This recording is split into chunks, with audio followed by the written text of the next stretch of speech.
Hey, what's up everyone? Colby here, and I'm just gonna make a super short video showing off the new Katarina changes on the public beta. And right now, so far from what I can tell, she's actually a really good champion after the changes. And I actually didn't play a lot of Katarina before, but it seems like they've kind of addressed some of the issues that she did have. So now her Q does a little bit less damage, but it will do more if you attack afterwards, because it adds a debuff that if you attack them with an auto attack or your W, then it'll actually pop that, similar to a Lux damage passive.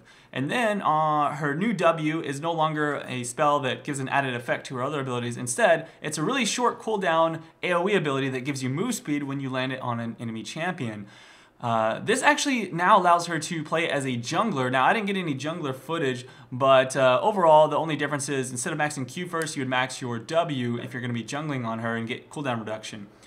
Now, finally, her E is actually not really that much change. I think it does a little bit less damage, but you max that one last now instead of as your second ability. And then your ultimate does less damage overall, but it's going to be the same at all levels, as far as it's going to always hit the 3 targets for the same amount.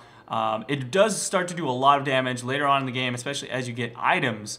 So overall, the new Katarina, she's actually pretty sexy. She's doing some decent damage later on. She feels kind of weak damage-wise early on, but you can still do the whole poking game with her.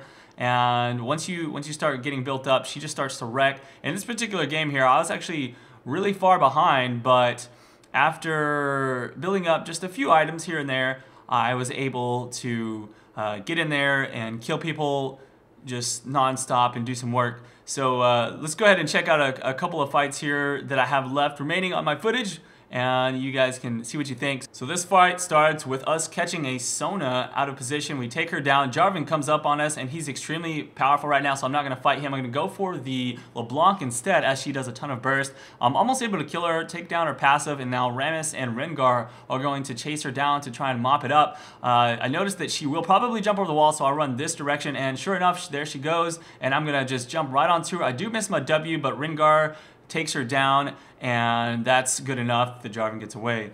In this fight, it looks like we don't have everyone there. If you notice on the minimap, it's only 3 of us, and it looks like Ezreal's about to get caught. I actually blink over to block the arrow so that Ezreal doesn't die, and I take a Sona ult to the face.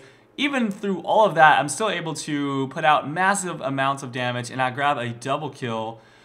We don't actually end up winning the fight, but like I said, it was basically like 3v4 or 3v5. So that's it though. Not a lot more to talk about for Katarina, so hopefully you guys enjoyed this. Please hit that like button if you enjoyed it as well, and leave your comments on what you feel about the new Katarina. I'll see you around for the next one. This is Kobe Cheese. Peace out.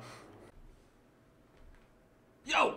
Subscribe to my channel, or check out some of my other videos. Peace out.